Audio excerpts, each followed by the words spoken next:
Hello students. Today I will discuss about application of Gauss law. तो ये हमारा lecture जो होगा 11 होगा, ठीक है। तो गॉस लॉ का जो एप्लीकेशन है, तो अकॉर्डिंग टू योर सिलेबस इस चैप्टर में this will be the last topic. तो यहाँ पे हम जो लास्ट एक एप्लीकेशन बचा है उसी को करेंगे, और वो है इनफाइनाइट प्लेन शीट, ठीक है। तो पहले हमने क्या किया था, पहले जो हमने किया था वो एक था कि लीनियर चार्ज लाइन चार्ज के लिए लीनियर चार्ज डिस्ट्रीब्यूशन था, उसके लिए किसी भी एक पॉइंट पे हमने इलेक्ट्रिक फील्ड निकाला था, ठीक है। फिर हमने जो किया था वो किया था कि एक तुम्हारे पास शेल है, तो उस शेल के लिए गॉस लॉ अप्लाई करके किसी भी एक पॉइंट पे इलेक्ट्रिक फील्ड इंटेंसिटी निकालना था। शेल के लिए हमने 3 पॉइंट देखे कि शेल के बाहर, on the surface of the shell और इनसाइड द शेल, ठीक है। तो अभी जो करेंगे वो है electric field intensity due to infinite plane shift। तो ये गॉस लॉ का एप्लीकेशन जो होगा, ये लास्ट एप्लीकेशन है, वहां पे हम इलेक्ट्रिक फील्ड इंटेंसिटी निकालते हैं। वो मैंने बता भी दिया था कि गॉस लॉ अप्लाई करके हमें इलेक्ट्रिक फील्ड इंटेंसिटी ही निकालना है। तो ये इनफाइनाइट प्लेन शीट के लिए निकालेंगे। तो चलो स्टार्ट करते हैं इसको। आई होप तुमने लिख लिया। तो इनफाइनाइट प्लेन शीट जो है ना, एक प्लेन शीट में ड्रॉ कर रहा हूं ऐसे। तो लेट अस कंसीडर कि ये इसमें सरफेस चार्ज डेंसिटी जो है वो प्लस सिग्मा है, ठीक है। मतलब इसमें बहुत सारे पॉजिटिव चार्जेस है। तो ये तुम मेरे साथ साथ ड्रॉ कर लो।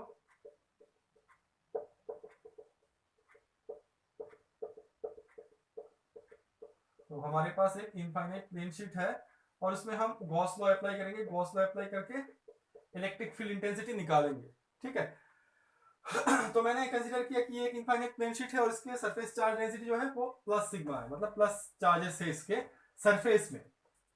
प्लेन शीट एक 2 डायमेंशनल बॉडी होता है, तो इसलिए इसके पास सरफेस चार्ज डेंसिटी होगा, वॉल्यूम चार्ज डेंसिटी नहीं होगी। 3 डायमेंशनल बॉडी है नहीं, ठीक है। तो हमें पता है कि हमें यहाँ पे क्या करना है, हमें गॉस लॉ का अप्लाई करना है। तो मतलब गॉस लॉ जो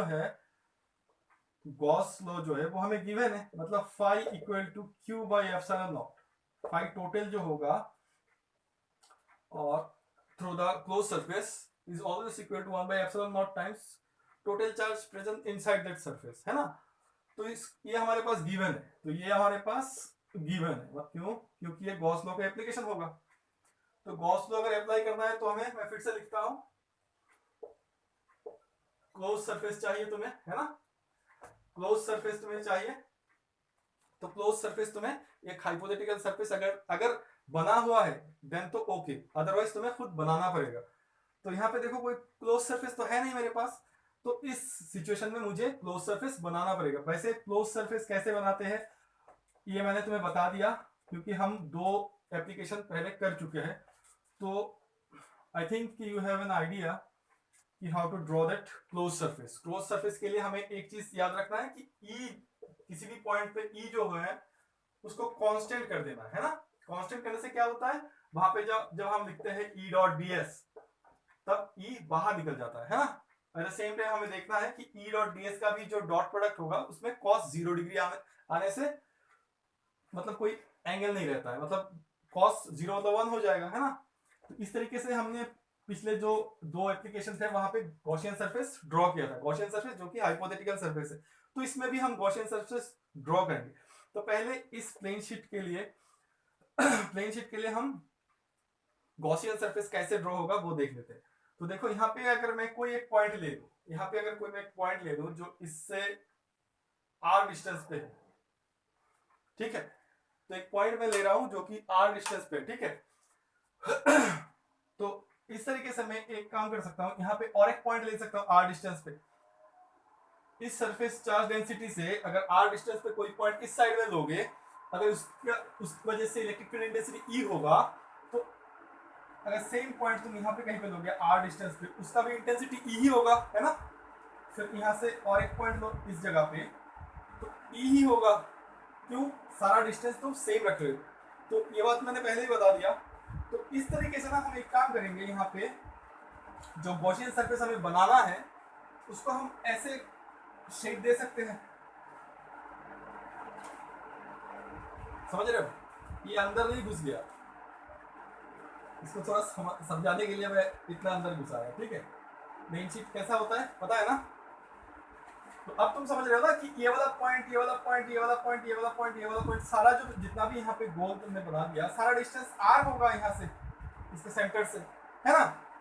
क्लियर है? अब ये जो प्लेन शीट है इसमें सरफेस एरिया कितना है? देखो एक चीज मैं बता देता हूँ, जैसे कि मान लो ये मेरे पास है, ठीक है, ये कॉपी है, ये प्लेन शीट मान लो, ये प्लेन शीट है, तो इस साइड में भी सरफेस चार्ज डेंसिटी जो है प्लस चार्जेस, इसको अगर तुम प्लेन शीट मान रहे हो तो इसको तुमने ऐसे रखा और यहाँ से तुमने कुछ पॉइंट्स लेके ऐसे करके सिलिंड्रिकल शेप बना दिया। यहाँ पे सिग्मा प्लस सिग्मा चार्जेस थे, इस सरफेस में भी तो चार्जेस है, समझ रहे हो ना? प्लेन शीट का दो सरफेस एरियाज होता है, यहाँ पे एक और यहाँ पे, तो यहाँ से भी तो पहली बात तो ये क्लोज हुआ नहीं, इसको पूरा बंद ही करना है, तो इसको तुम यहाँ से भी सेम तुम ड्रॉ करोगे। सबसे ज्यादा दिक्कत तो प्लेन शीट में यही होता है, बच्चे सोचते हैं कि ये सरफेस एरिया एक ही, नहीं, पॉजिटिव चार्ज यहाँ पे भी है, पॉजिटिव चार्ज यहाँ पे भी है। क्लियर है? अब मैंने ड्रॉ किया तो तुम्हें दिखाई नहीं दे रहा है ना, अगर तुम बोर्ड पे ड्रॉ करोगे तो दिखाई नहीं देगा, इसलिए मैंने इसका एग्जांपल लिया। इस कॉपी को देखो, ये इसको अगर इनफाइनाइट प्लेन शीट मानता हूँ तो यहाँ पे भी पॉजिटिव चार्जेस है और इस सरफेस में भी पॉजिटिव चार्जेस है, तो तुमने तो एक सरफेस के लिए ऐसे रखा है, ऐसे रखे हो इसको, और इसके लिए यहाँ से आर डिस्टेंस लेके सिलेंड्रिकल शेप बना दिया, यहाँ से भी तो सेम चीज बनेगा, है ना? और इलेक्ट्रिक फील्ड इंटेंसिटी अगर मुझे सेम रखना है तो मैं क्या करूँगा, यहाँ से भी आर डिस्टेंस लेके बनाऊंगा, समझ रहे हो? यहाँ से भी हर एक पॉइंट को आर डिस्टेंस पे रख के मैं ऐसे बनाऊंगा, तो ये ऐसा कुछ सरफेस होगा, है ना?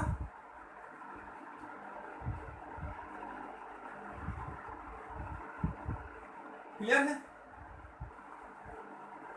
तो गॉसियन सरफेस ही तो मेन है, उसके बाद तो कुछ है ही नहीं, उसके बाद तो सिर्फ फाई टोटल लिखना है, तो ये वाला डिस्टेंस भी आर मान लो, ठीक है?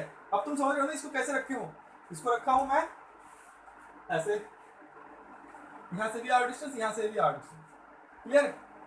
मतलब ये जो गोल है ये यहाँ पे भी कहीं पे होगा और यहाँ पे भी कहीं पे होगा, मतलब यहाँ पे भी एक है इतना ही एरिया का, है ना? अब मान लो इसका रेडियस अगर ए होता, इसका रेडियस अगर ए होता यहाँ पे इस सरफेस का, इसका रेडियस, ये तो सिलेंडर हो गया, इतना टोटल लेंथ कितना हो गया सिलेंडर का, ट्वाइस आर। इसका रेडियस अगर मैं इस सिलिंड्रिकल सरफेस का यहाँ पे रेडियस अगर ए मानता हूँ तो इसका एरिया कितना होगा, पाई ए स्क्वायर। अब तुम बताओ यहाँ का रेडियस कितना होगा, सेम ही तो होगा, है ना? तो यहाँ का जो एरिया होगा वो भी पाई ए स्क्वायर होगा। अब तुम ये बताओ यहाँ का जो एरिया होगा ये कितना होगा, ये भी तो पाई ए स्क्वायर ही होगा, है ना? अब समझो, अब मेरे दोनों सरफेस पे प्लस चार्जेस है, सरफेस चार्ज डेंसिटी सिग्मा है, क्लियर है ना? अब देखो, अब जब मैं अकॉर्डिंग टू गॉस लॉ लिखूंगा, अकॉर्डिंग टू गॉस लॉ, तो मैं तो ये लिखूंगा कि फाई टोटल जो है वो है Q enclosed by epsilon not, clear है? फाई जो टोटल है वो तो Q enclosed by epsilon not है। अब इसमें दो सरफेस एरिया, दो सरफेस है, दोनों सरफेसेस में, इस सरफेस में और इस सरफेस में, दोनों सरफेसेस में प्लस सिग्मा चार्ज होने की वजह से इसमें जो फ्लक्स निकलेगा, एक तो देखो इस सरफेस से फ्लक्स जो निकलेगा, लाइंस ऑफ फोर्स जो निकलेगा वो तो ऐसे निकलेगा, मतलब इस पॉइंट से इलेक्ट्रिक फील्ड इंटेंसिटी का डायरेक्शन यहाँ पे होगा, है ना? और यहाँ पे कोई एलिमेंट्री सरफेस मैंने लिया, ds1 मानता हूं मैं, उसका नॉर्मल भी ऐसे ही जाएगा, है ना? उसका नॉर्मल भी ऐसे ही जाएगा। अब देखो ये एक फ्लक्स हुआ, ठीक है? यहाँ पे जो बैक साइड पे इलेक्ट्रिक फील्ड है, देखो इसका नॉर्मल, यहाँ पे अगर कोई ds2 एलिमेंट तुमने लिया हो, अगर तुमने लिए होगे तो इसका नॉर्मल ऐसे जाएगा, छोटा सा एलिमेंट, है ना? मैंने उस दिन भी बताया था कि ये सिलेंडर, तब उस वो वाला केस अलग था, ये तो हमारे पास प्लेन शीट वाला केस है, बट सिलिंड्रिकल सरफेस में इसका एरिया नॉर्मल ऐसे जाएगा, इसका एरिया नॉर्मल ऐसे जाएगा, ऐसे प्रॉब्लम तुम कर चुके हो। उस सिचुएशन में बात ये थी कि इलेक्ट्रिक फील्ड इंटेंसिटी ऐसे जा रहा है, अगर तुमने मुझे फॉलो किया प्रीवियस लेक्चर्स में तो तुम देखोगे कि उसमें इलेक्ट्रिक फील्ड इंटेंसिटी ऐसे जा रहा है, बट क्या इस प्लेन शीट में इलेक्ट्रिक इंटेंसिटी मतलब electric field lines of force जो होगा वो क्या ऐसे जा रहा है? नहीं।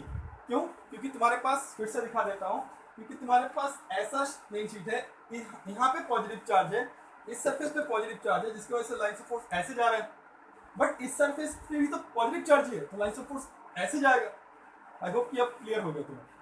तो यहाँ पे इलेक्ट्रिक फील्ड इंटेंसिटी जो है वो भी ऐसे ही जाएगा। यहाँ पे अगर इसका मैग्नीट्यूड ई है तो यहाँ पे भी इसका मैग्नीट्यूड ई ही होगा, क्योंकि डिस्टेंस जो है सेम है और चार्ज जो यहाँ पे तुमने लिए हो इस एरिया में वो सेम ही होगा।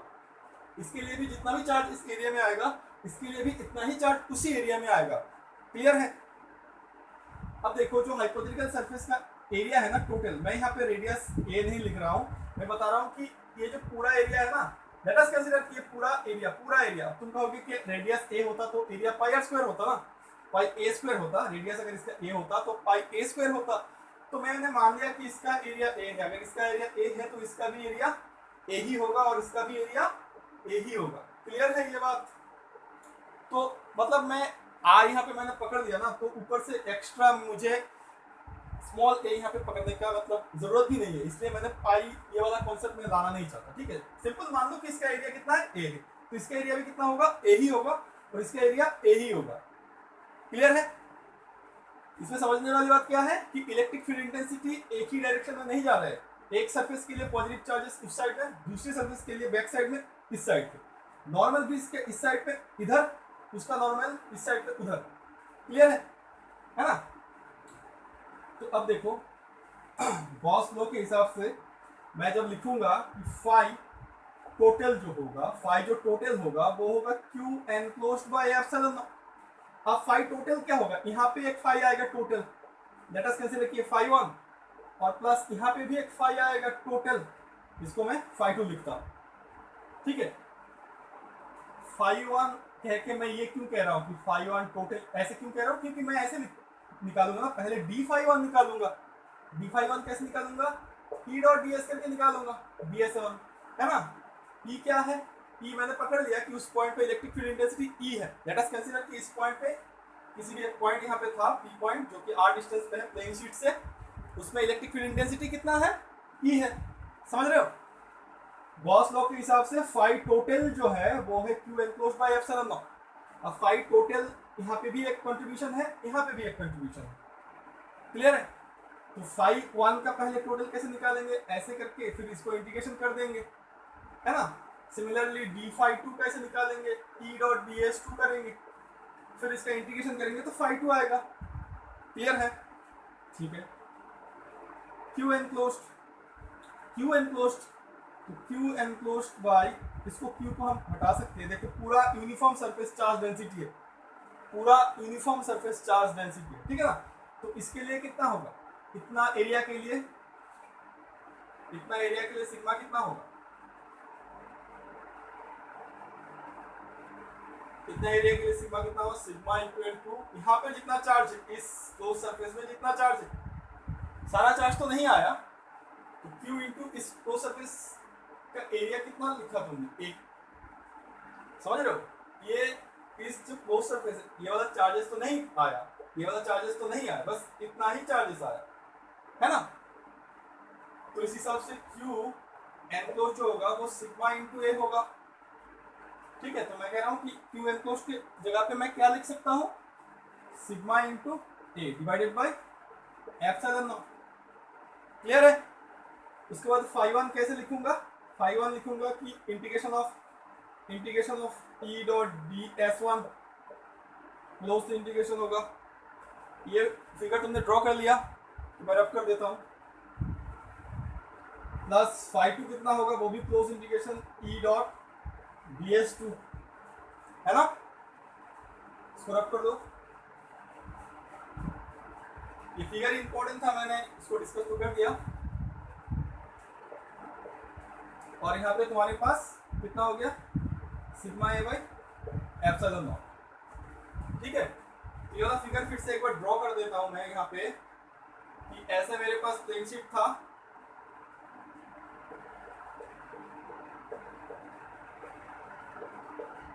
और यहाँ पे कोई पॉइंट लिया था तुमने, और गॉसियन सरफेस तुमने ऐसे बनाया, यहाँ से भी ऐसे बनाया, है ना।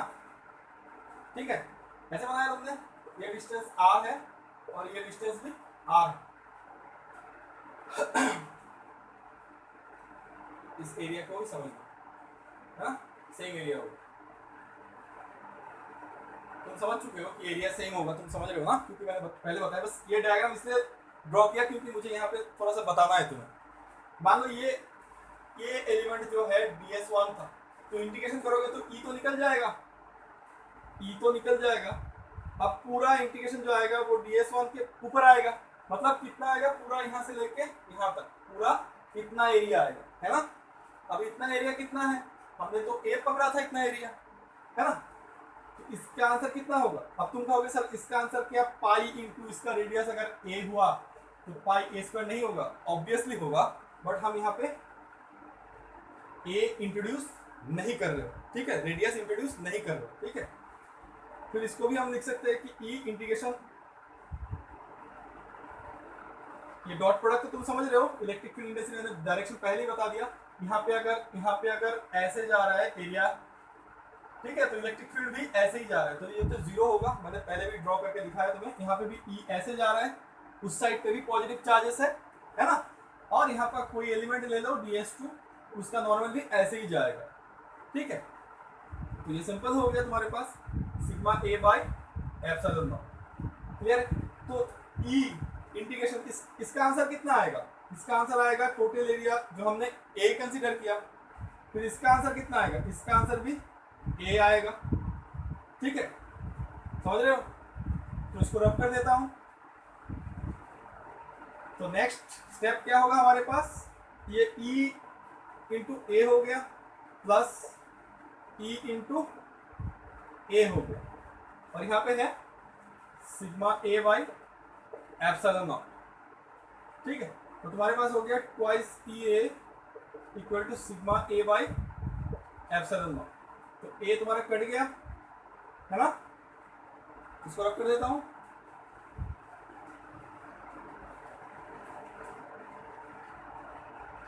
तो ई हो जाएगा sigma by twice epsilon not. तो that is your final answer, ठीक है। तो हमारे पास जो लास्ट एप्लीकेशन था वो था कि तुम्हें इनफाइनाइट प्लेन शीट के लिए गॉस लॉ अप्लाई करना है और उसका कॉरस्पॉन्डिंग कोई भी एक पॉइंट पे इलेक्ट्रिक फील्ड इंटेंसिटी निकालना था। तो हमने यहाँ पे निकाल दिया, हमारे पास जो एक्सप्रेशन आया वो E equal to sigma by twice epsilon naught आया। तो इस फिगर को फिर एक बार ड्रॉ कर लेते हैं कि हमारे पास ऐसा था सिचुएशन कि एक इनफाइनाइट प्लेन शीट था जिसमें surface charge density plus sigma था, मतलब प्लस चार्जेस बहुत ज़्यादा था। तो हमें ये पता है कि प्लेन शीट जो होता है वो दोनों साइड में ही चार्जेस होते हैं, तो दोनों सरफेस एरियाज के लिए ही तुम्हें गॉसियन सरफेस बनाना था, ठीक है। अब तुम कह रहे हो, अब देखो इससे तुमने क्या सीखा, ये तो हमारा आंसर आ गया, ये तो आंसर आ गया, ये तो खत्म हो गया, बट यहाँ से सीखा क्या हमने, जो मैं एकदम इनिशियल स्टेज से कहते आया हूँ कि इलेक्ट्रिक फील्ड इंटेंसिटी का वेरिएशन ही देखना है। इस चैप्टर पे हमें इलेक्ट्रिक फील्ड इंटेंसिटी का वेरिएशन ही देखना है। तो देखो यहाँ पे क्या मिला तुम्हें, मान लो इससे कुछ एक डिस्टेंस पे, मान लो इससे r डिस्टेंस पे कोई एक पॉइंट तुम ले रहे हो, ठीक है, उसका कॉरस्पॉन्डिंग इलेक्ट्रिक फील्ड इंटेंसिटी तो इतना आ रहा है। अब तुम कह रहे हो कि सिग्मा जो है वो तो यूनिफॉर्म हमने पकड़ा है ना, यूनिफॉर्म पकड़ा, एप्सिलॉन नॉट जो है वो भी तो तुम्हारा कांस्टेंट होगा, यूनिफॉर्म होने की वजह से इसका वैल्यू भी कांस्टेंट होगा, और 2 जो है वो तो कांस्टेंट है ही। इसका मतलब इलेक्ट्रिक फील्ड इंटेंसिटी जो तुमने निकाला एट डिस्टेंस r, उसमें तो कोई r वाला टर्म आ ही नहीं रहा है। तो इलेक्ट्रिक फील्ड इंटेंसिटी अगर प्लेन शीट के लिए, मतलब it is independent of this value, है ना। तो मैंने पहले भी कहा था कि कहीं पे जाके हमें ऐसे मिलेगा कि इलेक्ट्रिक फील्ड इंटेंसिटी जो होगा वो तुम डिस्टेंस के ऊपर डिपेंड नहीं करेगा, जितना भी डिस्टेंस तुम बढ़ा दो। मान लो यहाँ पे ये वाला डिस्टेंस तुमने ट्वाइस r कर दिया, ये ट्वाइस r कर दिया तुमने, ट्वाइस r, ठीक है। ये वाला डिस्टेंस अगर ट्वाइस r भी हो गया ना, तो भी इसका value sigma by twice epsilon not ही रहेगा। It is independent of r। तुम पॉइंट, ये इनफाइनाइट प्लेन शीट है ना। अब तुम समझो बात को कि ये किस लिए हो रहा है ऐसे, मतलब इसका एक्सप्लेनेशन कैसा है। मतलब बेसिकली हमें तो ऐसा लगता है ना कि हमारे पास अगर डिस्टेंस बहुत दूर हो जाएगा तो इलेक्ट्रिक फील्ड तो घटना चाहिए, बट यहाँ पे ऐसा क्या हो रहा है कि जिसकी वजह से इलेक्ट्रिक फील्ड सेम ही हो रहा है। अब तुम बात को समझो, जैसे कि मान लो इनफाइनाइट प्लेन शीट है, मतलब बहुत बड़ा प्लेन शीट है, ये पॉजिटिव चार्जेस है,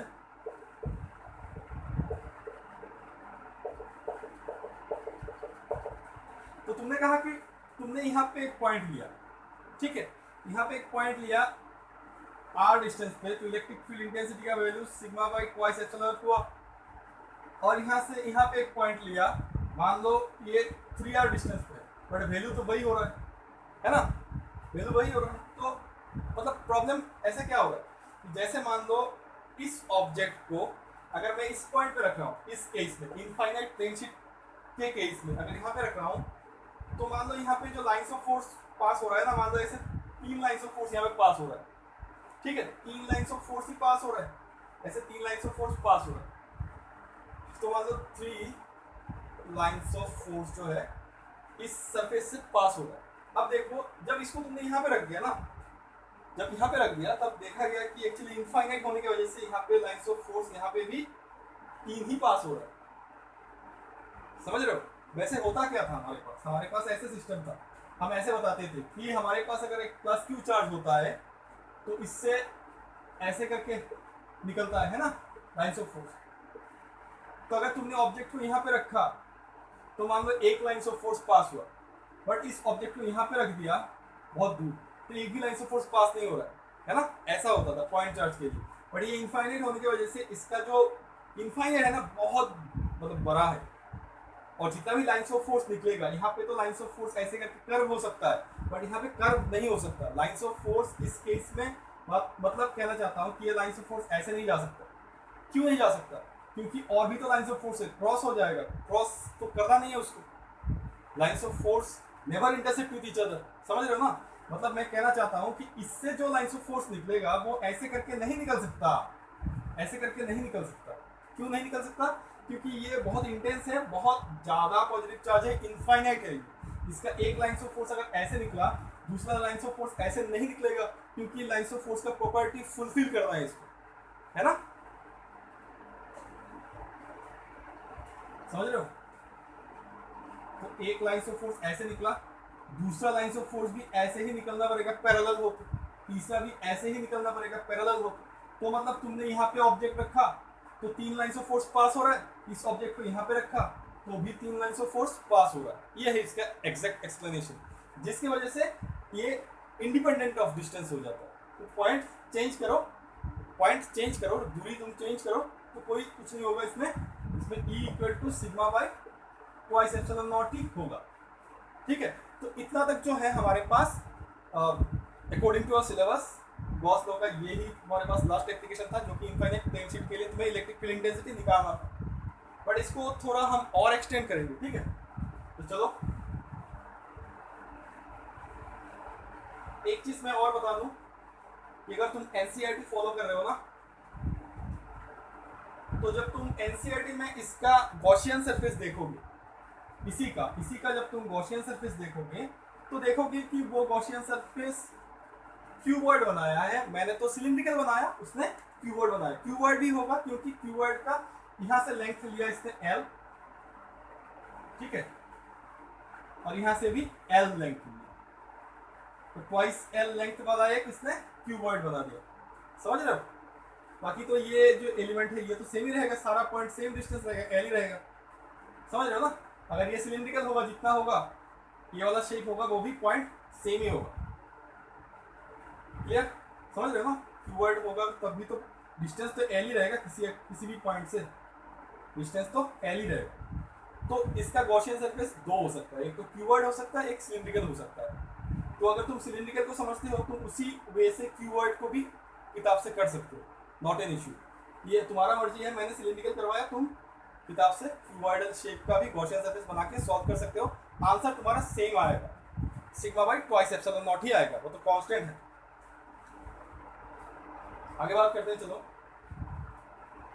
मैंने कहा कि इसी का एक एप्लीकेशन करते हैं, तो चलो एक एप्लीकेशन करते हैं जिसमें मान लो हमारे पास ऐसा सिचुएशन, हमारे पास एक प्लेन शीट है, इनफाइनाइट प्लेन शीट है, जिसका surface charge density plus sigma है,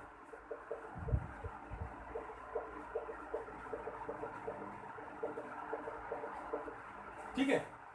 बट इस बार हमें ये तो पता है, अगर हमारे पास देखो हमें जो गिवन है वो क्या है, हमें ये पता होता है कि अगर हमारे पास एक इनफाइनाइट प्लेन शीट होता है ना, तो इसकी वजह से किसी भी एक पॉइंट पे, इस पॉइंट पे हो, इस पॉइंट पे हो, मतलब यहाँ पे हो पॉइंट, यहाँ पे हो, यहाँ पे हो, कहीं पे भी हो, उसका electric field intensity sigma by twice epsilon होता है ना? क्लियर है? तो इस बार जो सिचुएशन दिया है वो ऐसा है कि एक प्लेन शीट नहीं है, दो प्लेन शीट्स है। तो हमारे पास दो प्लेन शीट्स है, बट दोनों का जो सरफेस चार्ज डेंसिटी है ना वो सेम है, सिग्मा ही है। इसमें भी सिग्मा है, इसमें भी सिग्मा है, बट इसका नेचर अलग है। ये प्लस है तो ये माइनस है, ठीक है? तो इसमें सारा चार्जेस माइनस होगा।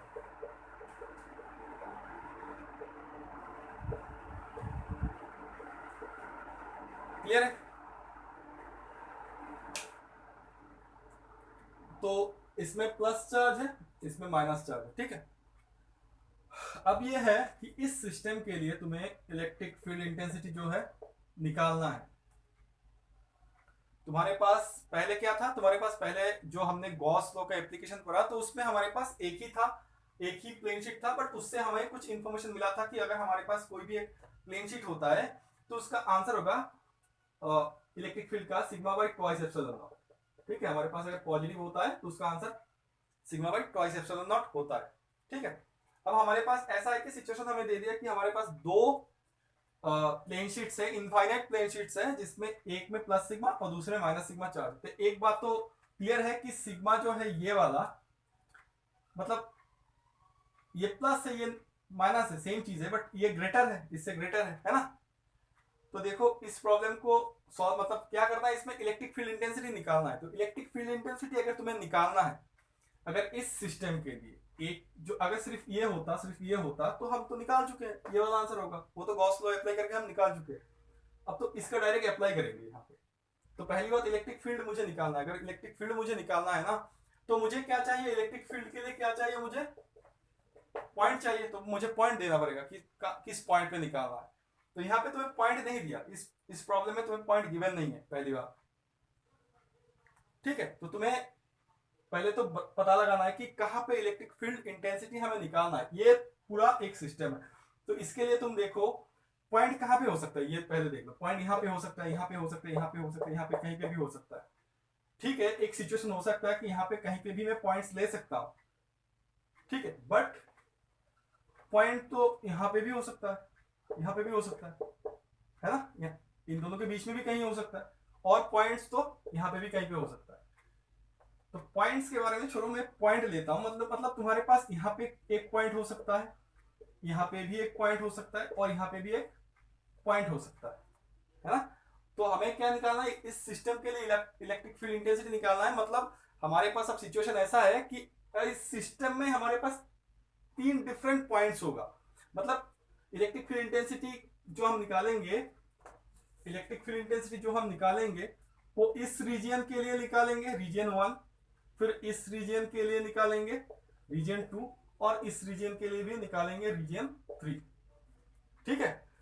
तो हमारे पास अब 3 रीजन हो गए, 3 रीजन्स, और इसमें इलेक्ट्रिक फील्ड इंटेंसिटी हमें निकालना है। किसके लिए? इस सिस्टम के लिए। इस सिस्टम में क्या है? 2 प्लेन शीट्स है, एक में पॉजिटिव सिग्मा है सरफेस चार्ज डेंसिटी, एक में नेगेटिव सिग्मा है, ठीक है? तो देखो इसको कैसे करना पड़ेगा।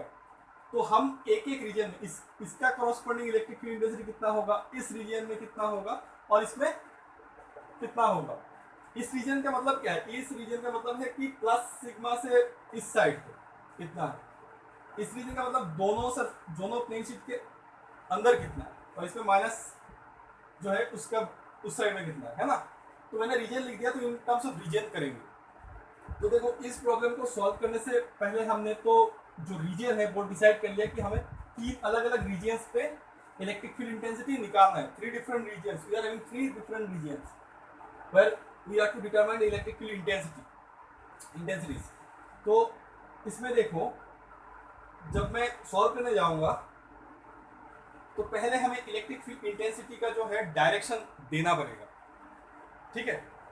जो मैंने कहा अब मैं कर रहा हूं उसको तुम समझो। मान लो मैंने इसके लिए इलेक्ट्रिक फील्ड, हमारे पास 3 रीजन्स हो गए ना, अब हमारे पास 3 रीजन्स हो गए, तो मैं तीनों रीजन्स में इलेक्ट्रिक फील्ड जो लाइन है, इलेक्ट्रिक फील्ड लाइंस, उसका डायरेक्शन देने वाला हूं। तो पहले इसके लिए देता हूं मैं। पहले इसके लिए क्या दूंगा? इसके लिए दूंगा डायरेक्शन किसका, लाइंस ऑफ फोर्स का।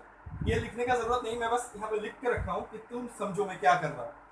इसके लिए मैं क्या दूंगा, डायरेक्शन दूंगा किसका, लाइंस ऑफ फोर्स का। ये क्या चार्ज है, पॉजिटिव चार्ज है। लाइंस ऑफ कहाँ पे दूंगा, सारे रीजन्स पे, ठीक है। इसको तुम अब देख रहे हो ना, अब तुम समझो क्या करने वाला हूँ मैं। पहले इसके लिए डायरेक्शन दूंगा किसका, दूंगा लाइंस ऑफ फोर्स का। कहाँ पे दूंगा, सारे रीजन्स पे, मतलब तीनों रीजन्स पे दूंगा। तो इसके लिए रीजन 1 पे इलेक्ट्रिक लाइंस ऑफ फोर्स का डायरेक्शन कैसे होगा, तो मुझे पता होना चाहिए ये कौन सा चार्ज है, पॉजिटिव चार्ज है। पॉजिटिव चार्ज तो निकलेगा, ये E1 का डायरेक्शन हो गया, क्लियर है। इसके लिए रीजन 2 पे इलेक्ट्रिक फील्ड इंटेंसिटी का डायरेक्शन पॉजिटिव चार्ज है, निकलेगा, है ना। इसके लिए रीजन 3 पे इलेक्ट्रिक फील्ड इंटेंसिटी का डायरेक्शन पॉजिटिव चार्ज है, तो यहाँ पे भी ऐसे ही होगा। तो ये भी E1 लिखो, ये भी E1 लिखो, क्लियर। देखो यहाँ पे मैंने ये चीज लिख के इसलिए रखा है कि मैक्सिमम स्टूडेंट को प्रॉब्लम क्या होता है, मैक्सिमम स्टूडेंट सोचते हैं कि सर ये नेगेटिव चार्ज है। मैक्सिमम स्टूडेंट का मेंटेलिटी ये होता है ये नेगेटिव चार्ज है इसलिए ये इलेक्ट्रिक फील्ड से ऐसे घुस रहा है। फिर वो कंफ्यूज होकर कहेगा कि ये नेगेटिव चार्ज है, ये कैसे निकल गया, ठीक है। तो इसका आंसर क्या है, इसका आंसर ये है, इसलिए मैंने यहाँ पे लिख दिया। क्या मैंने इसके कॉरस्पॉन्डिंग ये लाइंस ऑफ फोर्स ड्रॉ किया, नहीं किया। इसके लिए किया, इसके लिए किया भी, ठीक है। अब क्लियर है, अब तुम समझ रहे हो इस साइड पे भी पॉजिटिव है, इस साइड पे भी पॉजिटिव है, लाइंस ऑफ फोर्स तो ऐसे ही निकलेगा। तो इस रीजन में भी force lines of force draw करना है, वो ऐसे जाएगा, इस रीजन में मिडिल में ऐसे जाएगा, इसमें ऐसे जाएगा, क्लियर है। अब मैं इसको रब कर देता हूं। अब सेम चीज करेंगे किसके लिए, इसके लिए सेम चीज, मतलब डायरेक्शन देंगे किसका, इलेक्ट्रिक फील्ड लाइंस का, किसके लिए, नेगेटिव चार्ज के लिए। कहां पे, तीनों रीजन्स पे। ये सारा बात अगर तुम्हें क्लियर है तो तुम समझ जाओगे। तो इस रीजन पे इसका कॉरस्पॉन्डिंग लाइंस ऑफ फोर्स तो अंदर घुसेगा, वेक्टर देगा सारे में, है ना। ये नेगेटिव चार्ज है, इस रीजन पे अंदर घुसेगा, है ना। ये रीजन 3 है, इसके लिए अंदर घुसेगा, है ना। क्लियर है ये डायग्राम। क्या करने वाले थे हम, हमारे पास एक सिस्टम था जो कि इनफाइनाइट प्लेन शीट्स है, बट दो प्लेन शीट्स है, एक में प्लस सिग्मा चार्ज है, एक में माइनस सिग्मा चार्ज, क्लियर है। अब हमें इलेक्ट्रिक फील्ड इंटेंसिटी निकालना था। इलेक्ट्रिक फील्ड इंटेंसिटी के लिए हमें पॉइंट्स चाहिए थे, तो पॉइंट चाहिए थे, तो हमने पहले फाइंड आउट किया कि हमारे पास पॉइंट्स कहाँ पे हो सकते हैं, व्हाट आर द पॉसिबिलिटीज। हमारे पास यहाँ एक पॉइंट हो सकता है, यहाँ एक पॉइंट हो सकता है, और इस रीजन पे भी एक पॉइंट हो सकते हैं। तो हमने क्या किया, इसको रीजन 1, रीजन 2, रीजन 3 लिखा। फिर हमने कहा कि इस प्रॉब्लम को सॉल्व करने के लिए पहले हमें इलेक्ट्रिक लाइंस ऑफ फोर्स का डायरेक्शन देना पड़ेगा। इसके लिए अलग अलग प्लेन शीट को सेपरेटली देंगे, कहाँ पे देंगे, तीनों रीजन्स पे देंगे। तो इसके लिए पहले इसके लिए लाइंस ऑफ फोर्स दिया, ये पॉजिटिव चार्ज है, दोनों सरफेस में पॉजिटिव चार्जेस है, तो इस रीजन पे ऐसे निकलेगा, इस रीजन पे पॉजिटिव चार्ज है ऐसे निकलेगा, इस रीजन पे ऐसे निकलेगा। इसके लिए नेगेटिव चार्ज है, E2 किसको इंडिकेट कर रहा है, इसको, E1 किसको इंडिकेट कर रहा है, इसको, इसलिए मैंने E1 E2 लिखा, है ना। तो अब क्या हुआ कि हमें एक्चुअली क्या निकालना था, हमें actually region wise electric field intensity निकालना था। तो हमने region wise electric field intensity in दोनों के लिए डायरेक्शन दे दिया, क्लियर है। देखो सभी जगह पर हमें डायरेक्शन मिल गया। अब देखो नेट जो इलेक्ट्रिक फील्ड इंटेंसिटी का डायरेक्शन होगा, जो नेट डायरेक्शन होगा, वो कहां से होगा, वो तो पॉजिटिव टू नेगेटिव होगा। नेट मतलब ये वाला ज्यादा है, ये वाला कम है। कैसे पता चला, क्योंकि ये पॉजिटिव है और ये नेगेटिव है, ये पॉजिटिव है ये नेगेटिव है, तो ये ज्यादा होगा ये कम होगा। तो नेट जो होगा, नेट मतलब इन दोनों का करस्पॉन्डिंग, मतलब इन दोनों को तुम इकट्ठे देख रहे हो। E1 क्या नेट था, नहीं था, E1 इसके लिए था, E1 यहाँ पे इसके लिए था, E1 यहाँ पे सिर्फ इसके लिए था। अब नेट, तो नेट का जो होगा वो इस डायरेक्शन में होगा, तो नेट का डायरेक्शन सिर्फ मैं एन कैप देके दे रहा हूँ, कैसे, पॉजिटिव टू नेगेटिव नेट होगा, ठीक है। तो चलो अब हम एक एक करके सॉल्व करेंगे। ये डायग्राम ड्रॉ कर लो, ये डायग्राम ही सबसे ज्यादा इंपॉर्टेंट है, सोल्यूशन तो बहुत जल्दी हो जाएगा, ठीक है। तो पहले रीजन 1 के लिए करते हैं। तो रीजन 1 के लिए इलेक्ट्रिक फील्ड कितना होगा, रीजन 1, अब सिर्फ रीजन 1 मतलब इतना ही है हमारे पास इंफॉर्मेशन। फिर रीजन 2 करेंगे, फिर रीजन 3 करेंगे, है ना। तो रीजन 1 के लिए हमारे पास इलेक्ट्रिक फील्ड जो टोटल होगा वो कितना होगा, वेक्टर देगा, वो होगा E1 प्लस E2 करोगे तो आंसर आ जाएगा, है ना, क्लियर है।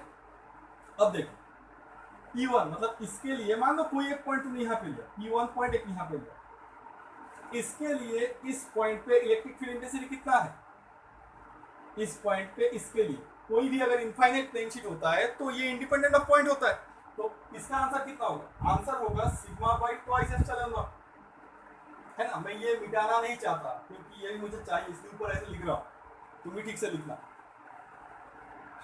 ये वाला पॉइंट है, E1 का वैल्यू कितना लिखा मैंने, सिग्मा बाई ट्वाइस एप्सिलॉन। क्यों लिखा, क्योंकि ये डिस्टेंस r हो जो भी हो, इसके डिस्टेंस के ऊपर ये डिपेंड नहीं करेगा।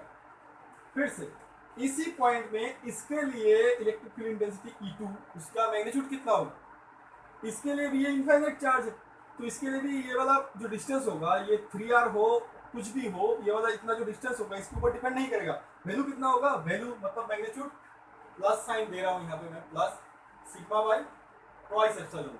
क्लियर है, तुम ये लिख रहे हो, ठीक है।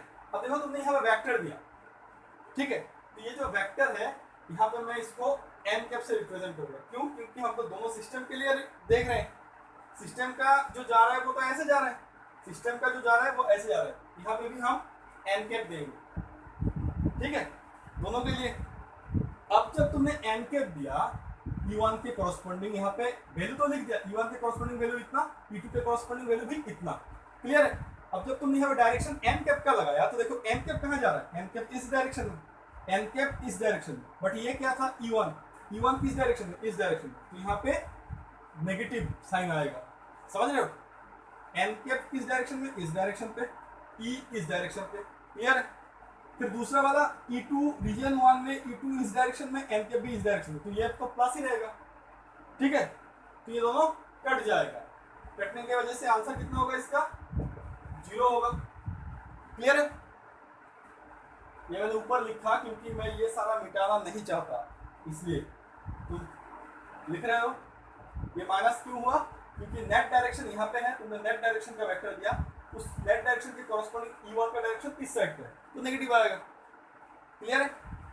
आई होप कि तुम समझ चुके हो, तो अगर तुम समझते हो तुमने इसको लिख लिया, ये कट जाएगा, तब तो हम रीजन नेक्स्ट रीजन में जाते हैं, तो इस रीजन को मैं मिटा देता हूँ यहाँ पे, इस रीजन का काम हो गया, अब मैं यहाँ पे कैलकुलेशन करूंगा, ठीक है। तो अब हम रीजन 3 पे चले जाते हैं, रीजन 3, रीजन 3 के लिए E टोटल कितना होगा, जितना E से सारा ऐड होगा, कितना E से, एक E यहाँ पे है, एक E यहाँ पे भी E1 vector plus E2 vector होगा, है ना। अब तुम्हें पता है कि कोई भी एक पॉइंट ले लो, कहीं भी एक पॉइंट ले लो, इस पॉइंट के लिए जितना भी डिस्टेंस होगा उसके ऊपर डिपेंड नहीं करेगा, वैल्यू होगा sigma by twice epsilon not, plus यहाँ पे वैल्यू होगा sigma by twice epsilon not, है ना। अब हमने डायरेक्शन देखना है, E का डायरेक्शन, E1 का डायरेक्शन इस साइड, n का डायरेक्शन भी इस साइड, यहाँ पे हम n कैप लिखेंगे, तो फिर तो ये पॉजिटिव होगा, है ना। E2 का डायरेक्शन इस साइड पे, यहाँ पे n कैप दूंगा मैं, E2 का डायरेक्शन इस साइड पे, n का डायरेक्शन इस साइड पे, तो यहाँ पे एक नेगेटिव साइन आएगा, यहाँ पे नेगेटिव साइन प्लस है, तो यहाँ पे क्या हो जाएगा, प्लस माइनस माइनस हो जाएगा, आंसर कितना हो जाएगा, 0। देखो मैं इसको जल्दी किया क्योंकि रीजन 1 में कर चुका हूँ, रीजन 1 तुम समझते हो ना, तो ये खुद से कर पाओगे, मुझे करने की जरूरत नहीं है, क्लियर है ना। तो हमारे पास रीजन 3 का भी खत्म हो गया। तो थोड़ा सा एक बार देख लेते, एक चीज हमें क्या पता चला कि हमारे पास अगर ऐसा सिस्टम हो मतलब plus equal and opposite surface charge density हो दो प्लेन शीट का, तो दोनों रीजन जो प्लस चार्ज के इस साइड में और माइनस साइड के उस साइड में, दोनों रीजन में इलेक्ट्रिक फील्ड इंटेंसिटी हमें नहीं मिला, 0 मिला, इलेक्ट्रिक फील्ड इंटेंसिटी का वैल्यू 0 होता है। तो देखते हैं अब in between this two plane sheets कुछ इलेक्ट्रिक फील्ड मिलता है कि नहीं, मतलब हम अब रीजन 2 को देखेंगे। तो सिमिलरली वही कॉन्सेप्ट है, टोटल कितना होगा, टोटल होगा E1 प्लस E2, है ना। फिर मैंने क्या किया कि इसका वैल्यू लिख दो sigma by twice epsilon not, plus इसका भी वैल्यू लिख दो sigma by twice epsilon not. ये मैं एक्सप्लेन कर चुका हूँ, किसी भी एक पॉइंट ले लो, कोई भी एक पॉइंट ले लो, दोनों के लिए वैल्यू सेम रहेगा, बट हमें किसका रेस्पेक्ट में देखना है, इन दोनों के रेस्पेक्ट में। बहुत एन कैप हमें वेक्टर के जगह पर एन कैप देना होगा। अब देखो E1 इस डायरेक्शन में, नेट इस डायरेक्शन में, E2 इस डायरेक्शन में, ये भी इस डायरेक्शन में। इस बार नेगेटिव नहीं हो रहा है, ठीक है, तो ये डायरेक्ट ऐड हो जाएगा। तो 2 1 plus 1 2 into sigma by twice epsilon not N cap, 2 cut गया, sigma by epsilon not N cap. मतलब E का वैल्यू कितना हो रहा है, कहाँ पे, रीजन 2 पे E का मैग्नीट्यूड हो रहा है सिग्मा बाई एप्सिलॉन नॉट, ठीक है, क्लियर है। तो हमें इस सिस्टम के लिए इलेक्ट्रिक फील्ड निकालना था। पहले मैंने बताया कि इस सिस्टम के लिए हमें देखना पड़ेगा कौन सा पॉइंट में निकालना है। फिर हमने देखा कि there are 3 different points and accordingly we have differentiated the points according to the region 1, region 2, region 3, and now we are supposed to determine the electric field intensity in region 1, in region 2 and in region 3। पहले हमने region 1 और region 3 को देखा और वहाँ पे इस system के लिए इलेक्ट्रिक फील्ड इंटेंसिटी हमें 0 मिला। फिर हमने कहाँ पर देखा, रीजन 2 पे, तो रीजन 2 पे देखा और रीजन 2 पे हमें ये आंसर मिला sigma by epsilon not. Clear है। तो अब आई होप कि तुम्हें पता चल गया कि इस ऐसे टाइप ऑफ प्रॉब्लम को तुम्हें कैसे सॉल्व करना है, ठीक है। तो अब मेरे से सुनो, अगर तुमने इसको समझ लिया ना, पहली बात बता देता हूँ, ये जो मैंने करवाया ना, ये तुम्हें एनसीईआरटी में तो सॉल्व नहीं मिलेगा, शायद कोई रेफरेंस किताब में मिल जाए, बट ये जो है ना मैं चैप्टर 2 में यूज करने वाला हूँ, ठीक है। चैप्टर 2 में इसका बहुत ज़्यादा यूज होगा, इसलिए मैंने यहाँ पे सॉल्व करवा दिया, या फिर तुम्हें कहीं और रेफरेंस बुक में मिल जाएगा। तो इस सिस्टम के लिए तुम्हें एक चीज़ याद रखना है कि अगर हमारे पास 2 इनफाइनाइट प्लेन शीट्स है, तो in between the plane sheets electric field exist करता है, और उसका जो वैल्यू होता है वो कितना होता है, सिग्मा बाई एप्सिलॉन नॉट होता है, ठीक है। तो इलेक्ट्रिक फील्ड का जो value sigma by twice epsilon naught होता है, ये नंबर 1, ये नंबर 2, ये किसके लिए होता है, ये सिर्फ एक प्लेन शीट के लिए होता है, किसी भी एक प्लेन शीट, किसी भी एक प्लेन शीट के लिए कोई सा भी पॉइंट हो, इसके लिए ये होता है, ठीक है। फिर देखो यहाँ पे बहुत ज्यादा कंफ्यूजन क्रिएट होता है बच्चों को, जब ये सारा चीज हो जाता है ना।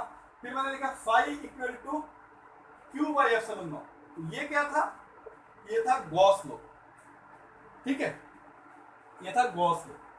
फिर शेल के लिए भी हमने देखा कि सिग्मा बाई एप्सिलॉन नॉट होता है, सिग्मा बाई एप्सिलॉन नॉट होता है on the surface of the shell, है ना। तो ये सारा चीज तुम मतलब मिक्सअप करके सारा भूल मत जाना। Sigma by twice epsilon naught किसके लिए, एक ही प्लेन शीट हो उसका मैग्नीट्यूड होगा, किसी भी एक प्लेन शीट हो उसका सरफेस चार्ज डेंसिटी माइनस हो या फिर पॉजिटिव हो। पॉजिटिव होगा तो इलेक्ट्रिक फील्ड आउटवर्ड जाएगा, नेगेटिव होगा तो इलेक्ट्रिक फील्ड इनवर्ड आएगा, बट वैल्यू एक के लिए sigma by twice epsilon naught होगा। E equal to sigma by epsilon naught किसके लिए होगा, ये होगा वैल्यू जब तुम्हारे पास 2 इनफाइनाइट प्लेन शीट है equivalent opposite surface charge density, तब होगा sigma by epsilon naught. Q by epsilon naught कब होता है, ये तो गॉस लॉ होता है, ठीक है। तो ये मैंने तीनों यहाँ पे लिखा ताकि तुम्हें समझ में आए कि ये कौन सा चीज कब होता है। एट द सेम टाइम मैंने ये भी कहा कि E equal to sigma by epsilon naught जो होगा वो shell on the surface of the shell में भी ये वैल्यू आता है, मैंने पिछले दिन करवाया था, है ना। अब देखो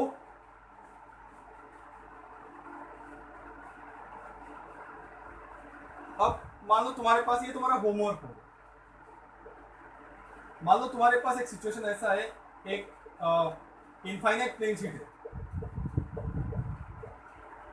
प्लस सिग्मा 1, ठीक है, और यहाँ पे और एक इनफाइनाइट प्लेन शीट है जिसका surface charge density plus sigma 2, ये भी प्लस है ये भी प्लस है, but sigma 1 is greater than sigma 2, ये कंडीशन गिवन है, ठीक है। तो इस सिस्टम के लिए तुम्हें इलेक्ट्रिक फील्ड इंटेंसिटीज निकालना है, ठीक है। तो ये तुम्हारा होमवर्क होगा, तुम मुझे वैल्यूज लिखोगे, कमेंट में बताओगे कि कितना वैल्यूज आया।